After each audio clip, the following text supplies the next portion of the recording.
terkait dengan banyaknya temuan bahwa stiker yang terlepas sampai hilang itu seperti apa? Jadi begini, stiker yang lepas berdasarkan hasil temuan Bawaslu itu sudah kita identifikasi. Kemudian berdasarkan data Bawaslu itu kita turunkan ke teman-teman untuk melakukan cek apakah jumlahnya benar segitu atau bahkan mungkin lebih dari itu. Ya, gitu ya. Nah, itu sudah kita lakukan. Terus kemudian sudah kita koordinasikan juga dengan pihak ketiga selaku perusahaan pengadaan stiker. Sudah kita sampaikan bahwa ada sekian stiker yang terlepas dari pemasangan. Nah, kemudian pihak ketiga bersedia mengganti jumlah stiker sejumlah yang terlepas gitu. Nah, ini sudah kita koordinasikan. Mungkin dalam waktu 1-2 hari ini stiker pengganti dari stiker yang terlepas itu akan segera dikirimkan ke kita. Nah, kalau dari data itu sendiri sebenarnya kan jumlahnya nggak banyak kalau melihat dari jumlah stiker yang dicetak dan kita tempel, karena ada sekitar 322.605 stiker. Nah, kemudian angka yang di Bawaslu itu 2000 sekian, itu artinya hanya sekitar nggak ada 1%-nya, kira-kira gitu ya, nggak ada 1%-nya. Terus kemudian langkah kita juga sudah jelas, kita koordinasikan dengan pihak ketiga dan akan segera diganti. Selanjutnya nanti ditempel kembali ke rumah-rumah yang diketahui stikernya terlepas setelah pemasangan. Kalau terkait dengan stiker itu, apakah ada aturan penempelan stiker itu ada regulasinya?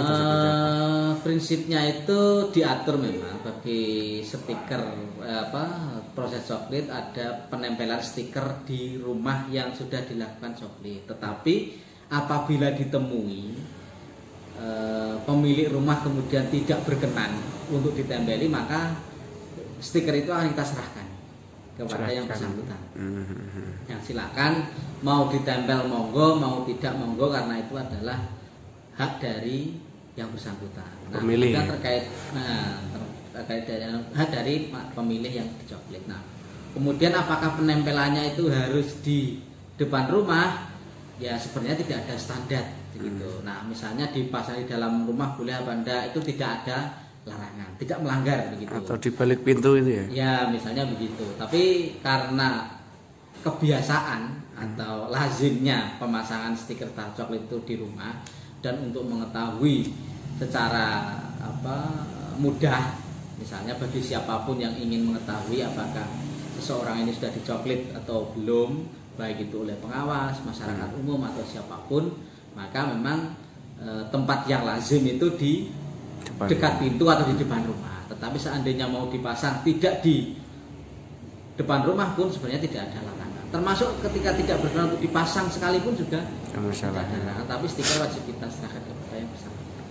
Berarti KPU sudah memberikan instruksional ke jajaran bawahnya ya? Betul ya. Artinya begini, bisa jadi begini. Itu kan data Bawaslu beberapa waktu yang lalu ya.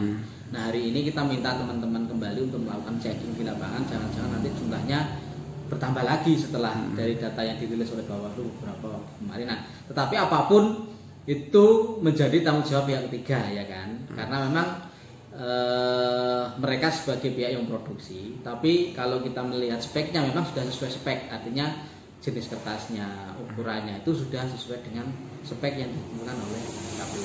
Barangkali yang paham terkait dengan itu adalah pihak ketiga, tapi yang jelas karena kondisi lapangannya begitu, itu yang kita sampaikan, dan pihak ketiga bersedia untuk mengganti, ya kita lakukan langkah-langkah itu.